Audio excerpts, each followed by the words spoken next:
Data warehouses are used everywhere in data engineering, but what does that actually mean and how can you use one in practice?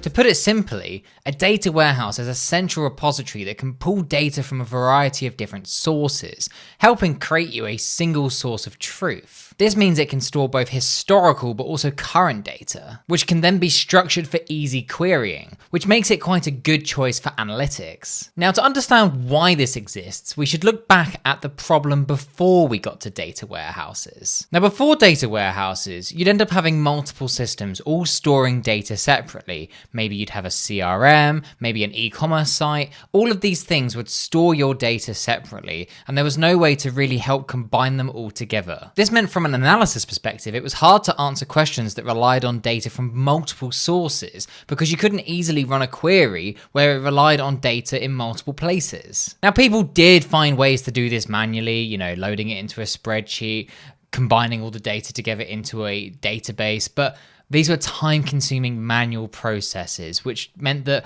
by the time you got the answer you needed to make the business decision you needed, it was already outdated information.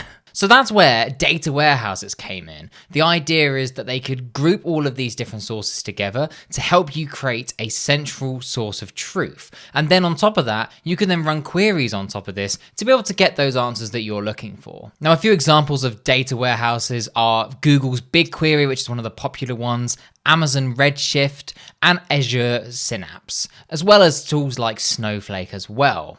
Now, the interesting thing about how these work, and specifically in the case of BigQuery, which I'm going to show you in a second, is BigQuery itself doesn't store the data. Instead, it just references the data from a storage bucket or a data lake. In this case, that's Google Cloud Storage. And then it can just change the metadata about the data, which means the data's there in its raw form, unchanged, but we can then run loads of queries on top of it without having to modify the original source. Because of this, it means the performance is much better as well, because we're not actually manipulating the data. Instead, we are just running queries on top of the data. And because a lot of these data warehouses are hosted in the cloud, such as GCP, AWS, and Azure, there's a lot of performance advantages you can gain, especially where you're working with large data sets.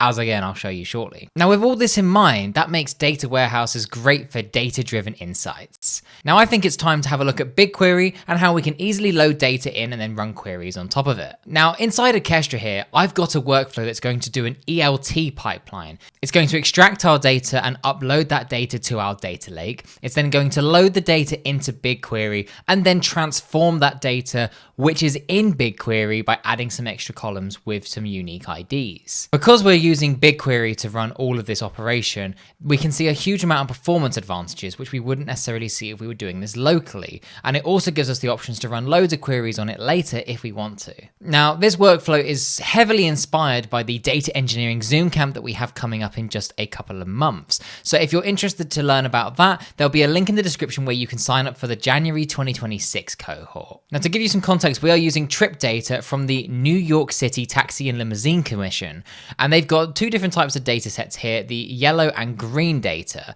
Now, I'm going to use the yellow data in Parquet form because it's massive. Like, the file sizes and the number of rows are ridiculous, which makes it a great choice for something like BigQuery. Now, I can use a HTTP download task here to download that, followed by our Google Cloud plugin to be able to upload it to GCS, in this case, our data lake. Once it's in GCS, then I can use the load from GCS task here that automatically creates a BigQuery table that's using this data as its source. And then afterwards, I can run a number of queries here where I'm adding 2 columns, and then I'm going to update the table by adding the unique ID and the file name for every row in the past. So if I execute this for January 2025, we can see that it's going to extract that data, and once it's extracted, we can see it starts to do the next steps. And we can run this, on a schedule every time new data arrives each month. As we can see here, there is data all the way up to October, and where I'm recording this video at the end of November, there'll be November data pretty soon as well. Now, as we can see, it's already loaded the data. If I go in here and give this a refresh, we'll be able to see that this this data lake already has access to the Parquet file. Now, if I go back here, we've got our demo table. It's just been created. I can go in here and see that it's got all of the columns, including the unique row ID and file name. And if I press preview, and we can see that the workflow has finished because it only took 40 seconds, we can actually see that it has, in fact, added those unique row IDs and file names. So we can see that this is all up to date. So this gives you an idea of how tapping into something like a data warehouse can help you get insight into your data.